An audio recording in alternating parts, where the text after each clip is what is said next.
Bonjour, c'est Eric Naon. Vous écoutez Ex Machina, l'ère des algorithmes. Et quand j'étais petit, il y avait des cours d'informatique à l'école.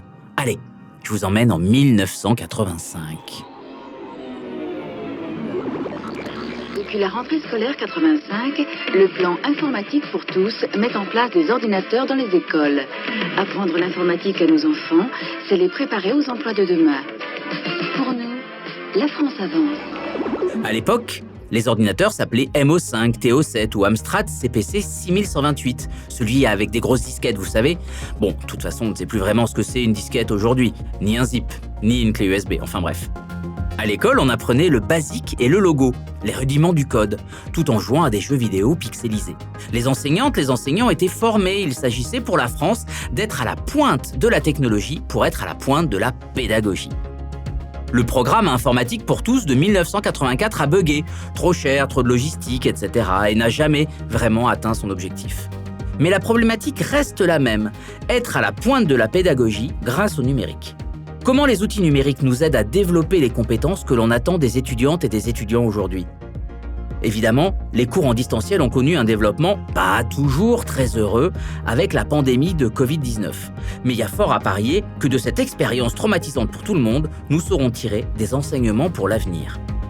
À Paris Dauphine, nous faisons des MOOC, des cours en ligne ouverts, des SPOC plus restreints, des tutos vidéo et le numérique nous permet d'explorer des manières d'enseigner et d'apprendre que nous n'imaginions pas il y a 10 ans. Les professeurs ne sont pas des machines, mais ils cèdent des algorithmes pour faire progresser la connaissance.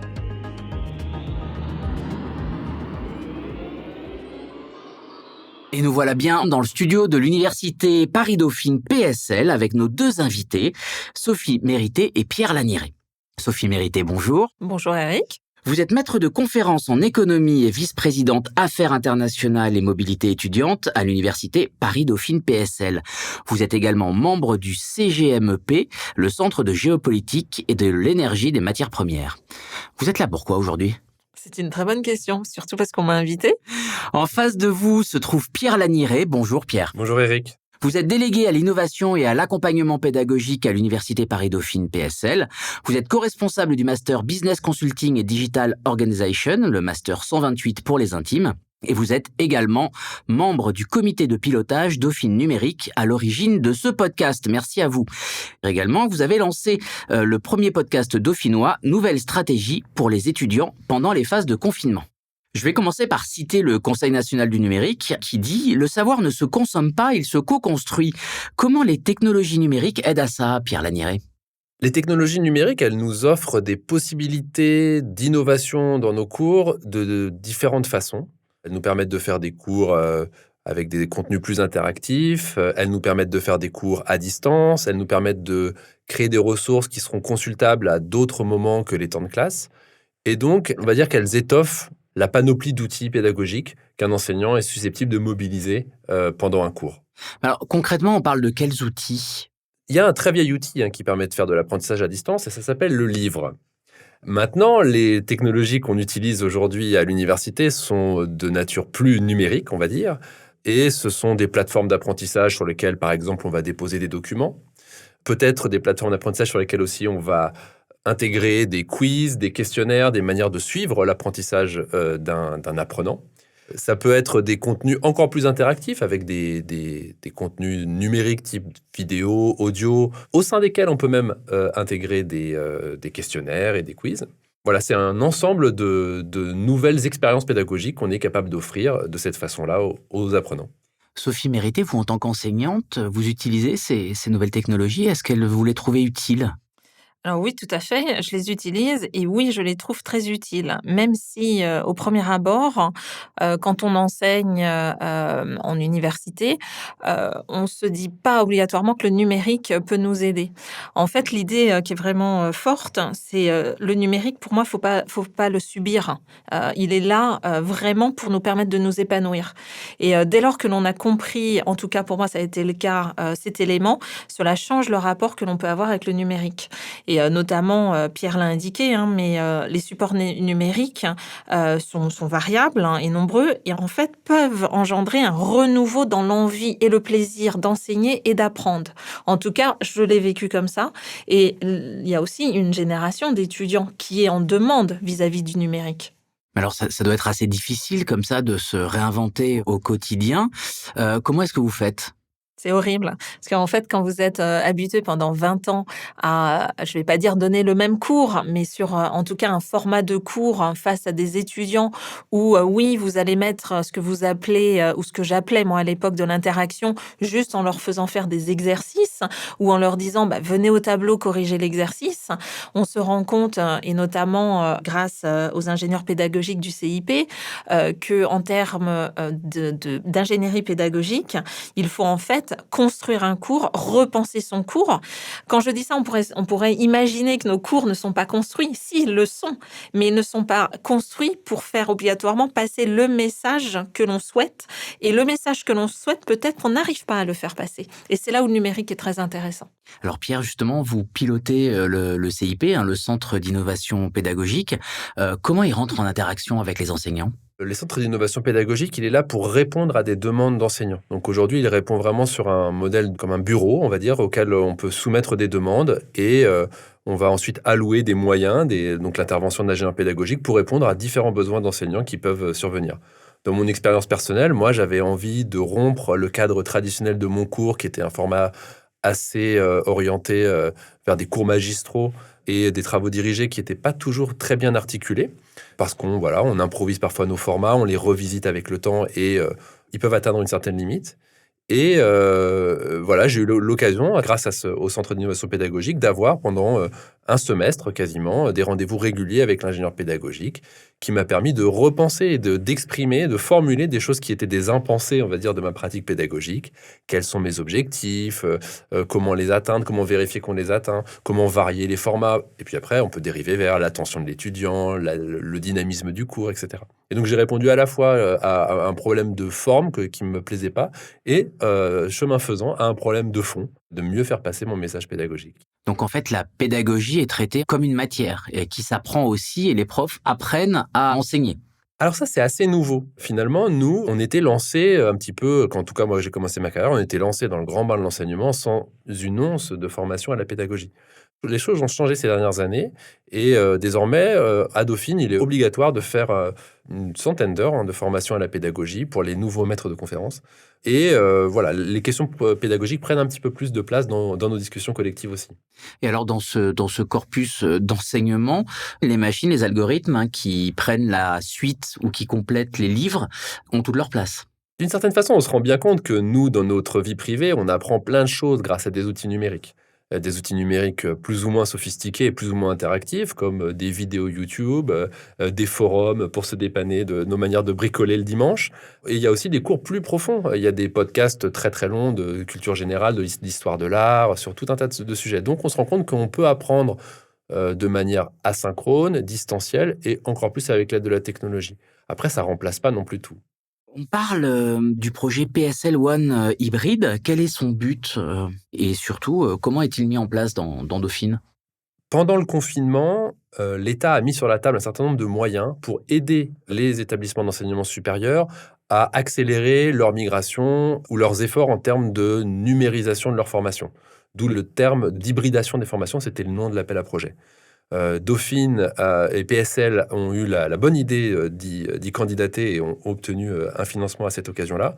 Et ça a permis, pendant la période qui a suivi le premier grand confinement du printemps 2020, d'accélérer les efforts en termes d'accompagnement à la pédagogie, de choisir de nouveaux outils aussi qu'on a pu intégrer dans notre panoplie d'outils à disposition des enseignants et de muscler aussi les équipes, parce qu'il y a beaucoup d'accompagnement humain sur la mise en place de ces nouveaux formats pédagogiques. Et c'est à ça qu'a servi ce projet PSL One Hybride. Comment il se met en place?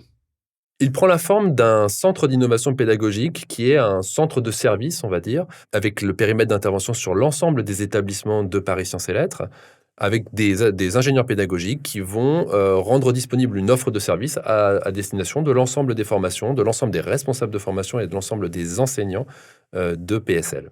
D'accord. Vous y avez eu recours, Sophie? Alors, j'ai eu recours, moi, au CIP, il y a maintenant, plusieurs années avec, cette idée, de, revoir, l'organisation d'un cours, hein, pour commencer en formation continue, Executive MBA. Et j'ai commencé par ce cours en formation continue parce qu'il me semblait, intéressant face à des adultes. Non pas que nos étudiants ne soient pas des adultes, mais en tout cas, des adultes avec une, expérience professionnelle, de, renouveler un petit peu mon format que je trouvais, effectivement un petit peu plat, un petit peu linéaire. Et donc un grand merci d'ailleurs aux équipes, du CIP, grâce à une ingénieure, pédagogique. Elle m'a obligée à repenser mon cours, séance par séance. Au lieu de dire: «Première séance, j'aborde tel thème». Oui, mais pourquoi? Pourquoi tu abordes ce thème? Bah, parce que c'est comme ça. Ça fait juste 5 ans, 10 ans et bah, non. Pourquoi? Quel est le message que tu veux faire passer? Quelles sont les compétences que tu veux faire passer?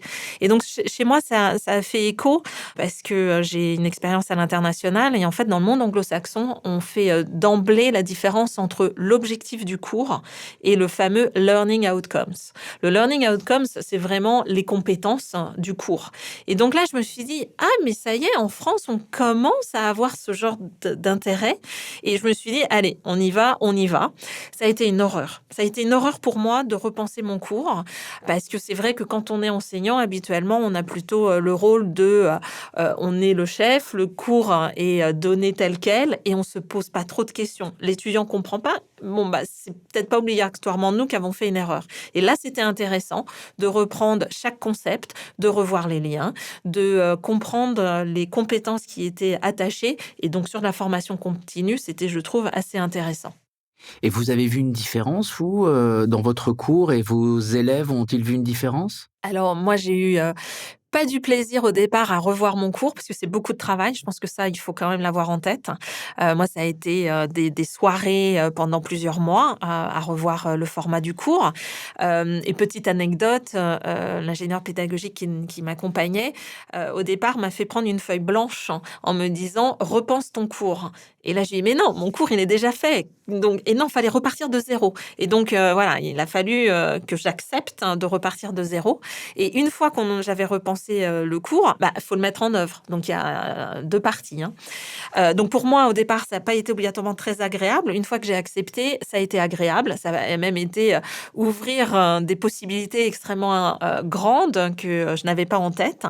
Donner le cours a été du pur plaisir et le retour des étudiants m'a soulagée en me disant: «J'ai fait, ce travail, moi ça me plaît, mais eux ça leur plaît beaucoup» et donc moi j'ai une vraie différence aussi, dans, l'évaluation du cours. Je pense qu'avant les étudiants m'aimaient bien, moi Sophie Mérité, mais que mon cours n'était peut-être pas obligatoirement le plus intéressant au monde. Il est toujours pas le plus intéressant au monde, mais au moins là, j'ai une évaluation aussi de mon enseignement et je vois, les points à améliorer, je vois ce qui leur a plu et donc je trouve ça extrêmement intéressant de ce point de vue-là. C'est votre cas aussi, Pierre, dans vos enseignements? Absolument. Moi, ça m'a vraiment donné un confort d'enseignement que j'ai trouvé très renouvelé et vraiment très positif. J'ai vu une vraie différence dans la perception des étudiants sur la qualité du cours, même si on n'évalue pas, nos formations, dans ces dispositifs-là. On a des retours, qui sont très, très, très, très positifs. Et puis, pour la petite anecdote me concernant, hein, j'ai mis en place ce nouveau format de cours en septembre 2019. Il était beaucoup plus adapté à un passage, en distanciel. J'ai subi, des grèves RATP, et SNCF à la fin de l'année, puis, le confinement et je dois dire que je me suis vraiment félicité d'avoir mis le coup de collier qu'il fallait pour passer le cours sur le format que j'avais choisi parce que, je pense que l'expérience a été quand même beaucoup moins dégradée, que si j'avais conservé le format antérieur du cours. Bah, justement, oui, le confinement, c'était une horreur ou c'était une chance? Ça a été un moment très particulier. Je n'ai plus exactement les chiffres en tête, mais la direction du numérique nous les avait communiqués à un moment donné. Quelques semaines avant, il y avait une cinquantaine de réunions Teams par semaine, et tout d'un coup, on est passé à des centaines et des milliers de cours en visioconférence. Pour beaucoup d'enseignants, ça a été quand même, et d'étudiants, un moment difficile. Fallait maîtriser des outils qu'on n'avait pas forcément pris le temps de s'approprier par le passé. Et on a dû devenir des formateurs à distance, qui est quasiment un métier différent, hein, d'être formateur en présentiel. Donc très difficile. En même temps, formidable coup d'accélération sur l'appropriation de ces technologies-là. Et pas mal de collègues, finalement, sont revenus à la rentrée de septembre avec des idées de choses qu'ils pourraient intégrer dans leurs cours, de choses qu'on pourrait conserver du distanciel. Parce que parfois, le distanciel permet, je ne sais pas, par exemple, à des cours en amphithéâtre, d'être un petit peu plus interactif, puisqu'on peut commenter, poser des questions, lever la main ou faire un sondage. Inviter des gens de l'autre bout de l'Atlantique. Exactement. Donc, j'ai envie de dire, voilà, c'était quelque chose de douloureux, mais ça se révèle, je pense, une forme d'opportunité. Ça a fait évoluer certaines mentalités. Et aujourd'hui, on peut se poser les questions de, voilà, cet outil-là, qu'est-ce qu'on a envie d'en faire? Et vous, Sophie? C'est vrai qu'effectivement, si je me place, non pas, comme étant une mère de famille, confinée avec ses enfants, mais comme étant une enseignante, j'ai eu la chance, comme Pierre, d'avoir passé beaucoup de mes cours, hein, sous un format, qui était déjà, assez interactif et assez hybride. Et donc du coup, le confinement a été moins violent et j'utilise vraiment le terme, par rapport à d'autres collègues. Je dirige aussi des équipes, hein, et notamment en L1 et en L2 avec une vingtaine d'enseignants à chaque fois. Et moi, j'ai bien vu le choc sur certains enseignants de devoir parler à un ordinateur avec des questions très simples, mais au-delà de l'outil Teams, hein, de dire mais comment je peux rendre mon cours interactif, comment je peux utiliser l'intranet en même temps, quels sont les autres outils qui sont à ma disponibilité. Donc c'est vrai que ça a été le départ a été un petit peu compliqué. Je pense que le retour, on a tous été très heureux d'avoir des étudiants en présence, hein, et de retrouver des collègues. Et c'est bien la complémentarité maintenant qu'on est en train de travailler. La complémentarité, pas obligatoirement 50-50. Sur certains formats, le présentiel est peut-être très nécessaire à 90%. Et donc, comment on peut faire les autres 10% plus flexibles avec un accompagnement numérique. Et sur d'autres cours, on peut se dire, non, mais en fait, j'ai besoin, voilà, moi, de 30% de présentiel et 70% sur du numérique. Et donc, moi, ce que j'aime bien, c'est réfléchir sur ce degré, en fait. Où est-ce qu'on met le curseur? C'est effectivement une réflexion post-confinement qui amène des vraies réflexions dans tous les cas. Oui, et d'ailleurs, les études de post-confinement nous avaient montré que les étudiants, alors je pense, avaient très mal vécu le très long tunnel noir de cours à répétition purement distanciel. Néanmoins, ce qui ressortait des études qu'on a fait auprès des étudiants, c'est qu'ils étaient ouverts à une proportion d'à peu près 25 à 30% de cours à distance. Après, le questionnaire ne permettait pas de préciser si c'était 25% des matières qui devraient passer complètement en distanciel, ou si c'est 25% des cours dans chaque matière. Tout ça, ça laisse libre cours à beaucoup d'interprétations et d'expérimentations. C'est justement ce qu'on cherche à faire en ce moment. On a beaucoup parlé finalement de l'humain, professeur, enseignant, cédant des algorithmes, des machines. Il y a un des projets de Dauphine qui inquiète un petit peu, parce que peut-être que le prof peut devenir finalement moins essentiel à l'acquisition de connaissances. C'est le projet qui s'appelle la plateforme dématérialisée d'apprentissage pair à pair. De quoi s'agit-il? Est-ce qu'on va faire disparaître l'enseignant au profit d'un algorithme? Alors, pas vraiment. Ce dispositif pair à pair, il répond à une contrainte de l'enseignement à distance et de l'enseignement numérique. C'est que souvent, avec ces formats de cours, les enseignants s'estompent un peu dans la partie présentielle, en termes on va dire, de volume horaire, mais c'est parfois remplacé par d'autres tâches qui sont la création de questionnaires, de quiz et la correction de beaucoup de travaux. Si vous parlez avec beaucoup de gens en formation professionnelle, des formateurs professionnels à distance, ils vous diront que, à la limite, ils préféraient être vraiment complètement en présentiel parce que c'est remplacé par des tâches qui sont un petit peu plus rébarbatives, comme de corriger 50 fois la même dissertation ou la même réponse à une question.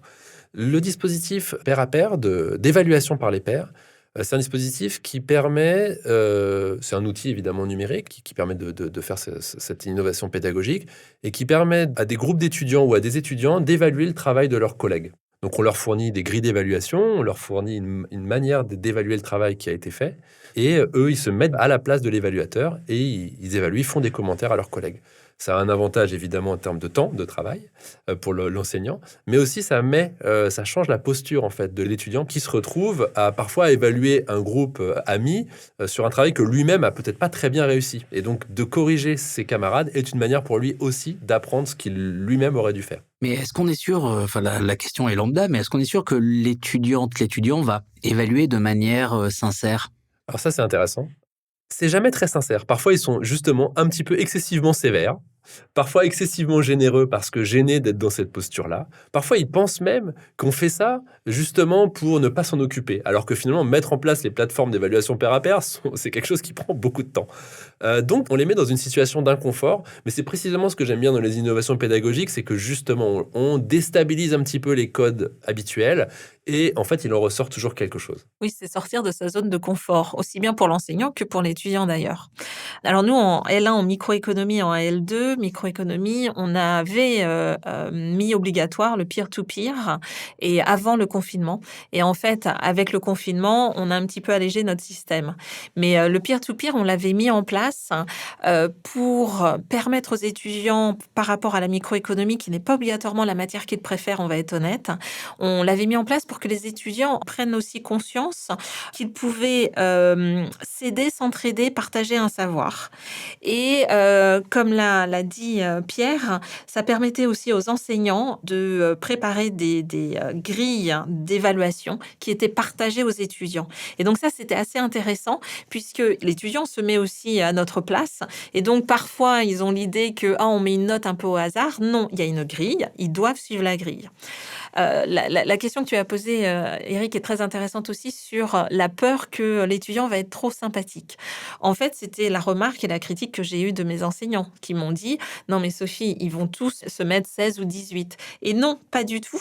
On a plutôt eu des étudiants et même entre binômes amis qui se mettaient pas des bonnes notes. Après, on va être honnête, on a quand même demandé à nos enseignants de faire une vérification et globalement, on n'a pas eu de notes trop élevées. Ça a été relativement bien fait. Et ce qui est intéressant, c'est que ça remet en cause ou en question la relation hiérarchique. Puisque là, ils sont entre amis, mais ils vont se noter le travail, mais il n'y a pas la notion de critique. Elle n'est pas prise de la même façon. L'enseignant qui dit non, ça c'est pas bon, vous n'avez pas compris, alors que son copain qui dit non, mais attends, là je comprends pas ce que tu as fait. Là, il y a un problème dans ton raisonnement. L'étudiant ne va pas le prendre de la même façon. Et nous, c'était dans cette direction qu'on voulait absolument travailler, en fait. Donc vos premiers retours sont assez positifs. Totalement. Absolument. Il y a un autre projet qui s'appelle, un drôle d'acronyme, qui s'appelle le CVI, le coach virtuel intelligent, pour les apprenants au quotidien. Alors d'ailleurs, j'adore ce terme d'apprenant, mais qu'est-ce que c'est le CVI, ce coach virtuel? Alors le CVI, c'est un projet d'ailleurs qui a été lauréat Trophée Île-de-France et c'est basé sur un moteur d'intelligence artificielle et donc c'est un système, on va dire, qui propose des recommandations de contenu ciblé aux apprenants, donc aux étudiants. Et donc on va pouvoir proposer un apprentissage à leur rythme aux étudiants. On va personnaliser les recommandations que l'on fait aux étudiants. On va pouvoir suivre leurs performances et donc aussi bien les étudiants que l'enseignant est gagnant et non, la machine ne remplace pas l'homme, avant que vous me posiez la question. Mais alors, comment on fait quand vous dites des recommandations prenons un exemple d'une matière, quelle qu'elle soit. Pour que le système fonctionne, on demande à l'enseignant, et donc je l'ai vécu, on demande aux enseignants un arbre de compétences. Donc la notion de la compétence est encore au cœur du système. Et on va demander à l'enseignant de faire des liens dans les compétences. Et donc, pour comprendre quelque chose, quelles sont les différentes étapes qui sont nécessaires à la compréhension. Et donc, à chaque étape, on va faire des petits tests. Et donc, en fonction du résultat au test, si un étudiant à chaque test a plus que la moyenne, on va arriver à faire des chemins optimaux pour arriver à la compétence finale. Et donc, évidemment, on travaille avec un très grand nombre d'itérations. Donc, plus le nombre d'étudiants est important, plus on voit si le parcours que nous, on a construit est vraiment le parcours qui est fait par les étudiants. Donc, si je suis un petit peu plus claire, pour aller de la compétence 5, il faut faire 1, 2, 3, 4 et on a la 5e. C'est comme ça que je construis. Mais peut-être que l'étudiant, en fait, il va d'abord acquérir la 3, puis la 2, puis la 4 et la 1 et enfin la 5. Et là, je me dis, j'ai un problème par rapport à la construction de mon cours. Et donc, ça permet aussi à l'enseignant, de reposer encore une fois son cours, de repenser son cours, de connaître le mode d'utilisation de l'étudiant par rapport à son propre cours. Ça s'incarne comment? Comme un exercice, comme des devoirs à la maison? Vous allez faire une demi-heure avec votre coach? Comment vous faites ça? Alors d'abord, vous n'êtes pas obligé de faire appel au coach. Souvent les étudiants font appel au coach parce qu'ils ont, le réflexe, du chatbot, hein, et donc de poser aussi des questions parce qu'on peut poser des questions, au coach et donc le coach, va vous dire: «Vous n'avez pas réussi le quiz numéro 3. Nous vous recommandons telle ou telle activité à refaire».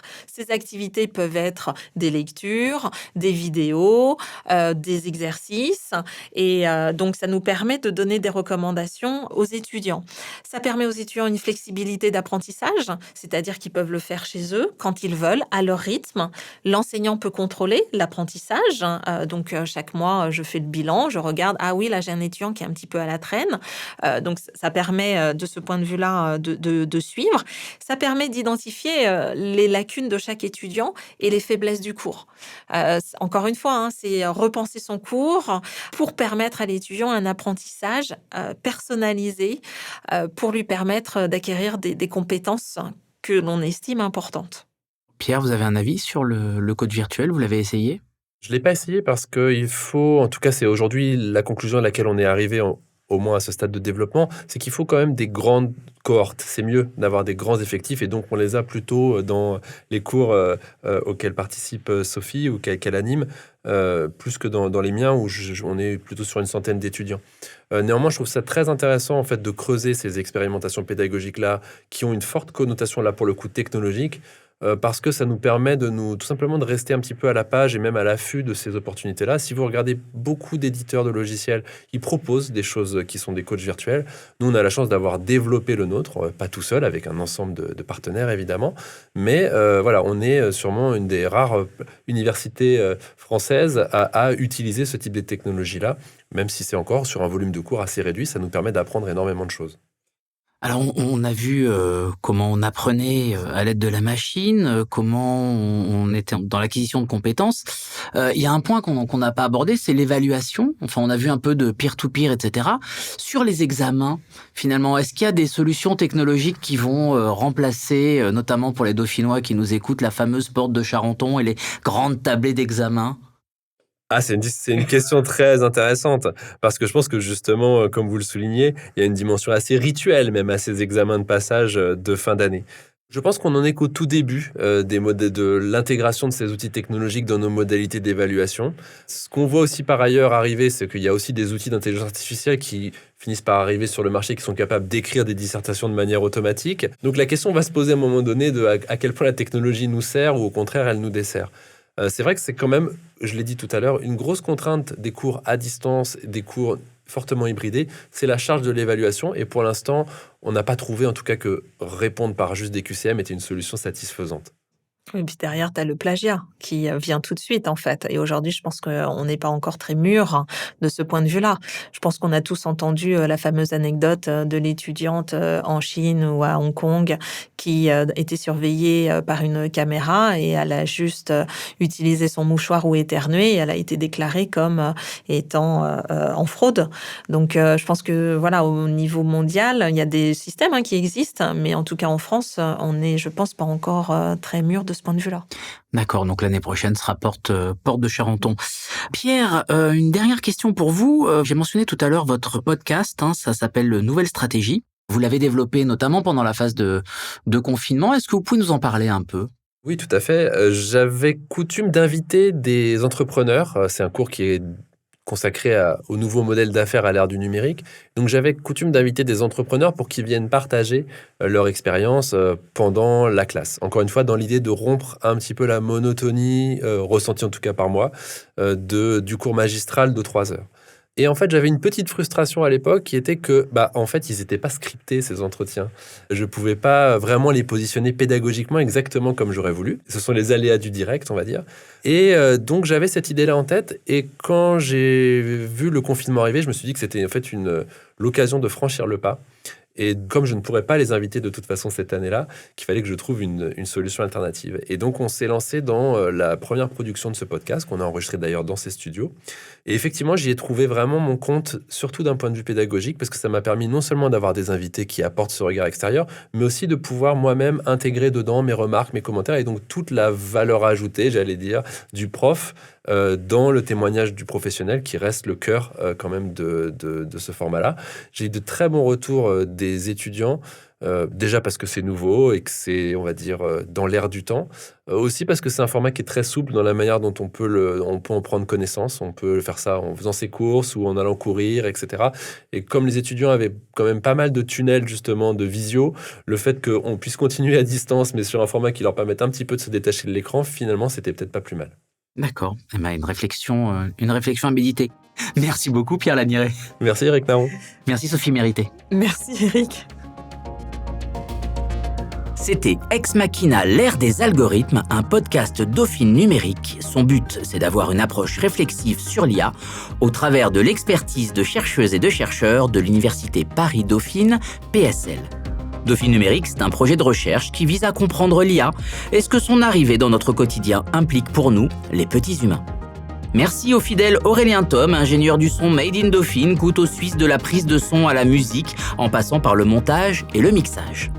N'hésitez pas à jeter une oreille attentive au podcast Nouvelle stratégie du camarade Pierre Laniret pour tout comprendre aux stratégies des entreprises à l'ère du numérique. C'est un cours émaillé d'exemples très concrets, tellement clairs que j'ai tout compris. Dans notre prochain épisode, nous recevrons Gabriel Turinici et Pascal Guéné pour évoquer la circulation de l'information en période de Covid et les fantasmes autour des robots journalistes. On y parlera aussi des algorithmes qui peuvent générer de l'information. Y aura-t-il des robots au journal de 20h ? Peut-être y en a-t-il déjà ? La réponse, dans un mois. En attendant, pensez à connecter avec des humains.